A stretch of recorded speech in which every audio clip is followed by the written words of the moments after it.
তোমাদের ফ্যামিলিতে কারো বৃদ্ধ ভাতা বা বয়স্ক ভাতা থাকলে তাদের টাকা ঢুকেছে কিনা কিভাবে চেক করবে? চলো, লিখবে গুগলে সামর্থ্য। ঠিক আছে, সামর্থ্য ডাব্লিউবি লিখবে। সামর্থ্য ডাব্লিউবি লিখলে প্রথমে ওয়েবসাইট আসবে samortho.wbgov.in, সেখানে ক্লিক করবে। ক্লিক করলেই দেখবে এখানে একটা অপশন আছে track application status, track applicant status, এখানে ক্লিক করবে। এখানে ক্লিক করলে দেখবে স্কিম আছে, সার্চ ইউজিং আছে, এন্টার ভ্যালু আছে। তাহলে প্রথমে স্কিমের ওখানে গিয়ে যদি কারো বিধবা ভাতা বা উইডো পেনশন বা কারো যদি বয়স্ক ভাতা থাকে সে ওল্ড এজ পেনশনটা সিলেক্ট করবে।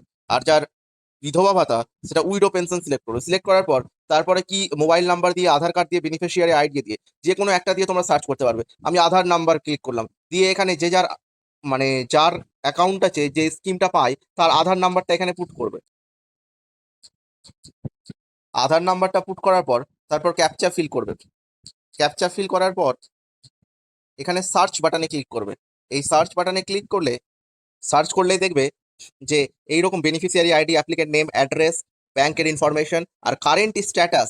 এই কারেন্ট স্ট্যাটাসের জায়গায় দেখবে অ্যাপ্রুভ করা আছে কিনা। যদি অ্যাপ্রুভ না থাকে তাহলে পেমেন্টের সমস্যা হতে পারে। তারপর কি করবে? তারপর পাশে এই পেমেন্ট স্ট্যাটাসের এখানে ভিউ অপশনে ক্লিক করবে। দেখবে যে এখানে পেমেন্ট স্ট্যাটাস সাকসেস দেখাচ্ছে কিনা। আগে মাসের নাম হবে, সেই মাসের পাশে যদি পেমেন্ট স্ট্যাটাস সাকসেস দেখায় তাহলে বুঝবে অ্যাকাউন্টে টাকা ঢুকে গেছে। আর যদি না দেখায় তাহলে বুঝবে যে আন্ডার প্রসেসে এখনো আছে। তো আমি বলবো এইরকম আন্ডার প্রসেসে যদি থাকে তাহলে অবশ্যই একবার বিডিও অফিসে যোগাযোগ করবে। তো ভিডিও, এইরকম ইনফরমেটিভ ভিডিও যদি ভালো লাগে এবং দেখতে চাও তাহলে চ্যানেলটা ফলো করে রাখো এবং ভিডিওটা লাইক করে দাও। দেখা হচ্ছে নেক্সট ভিডিওতে।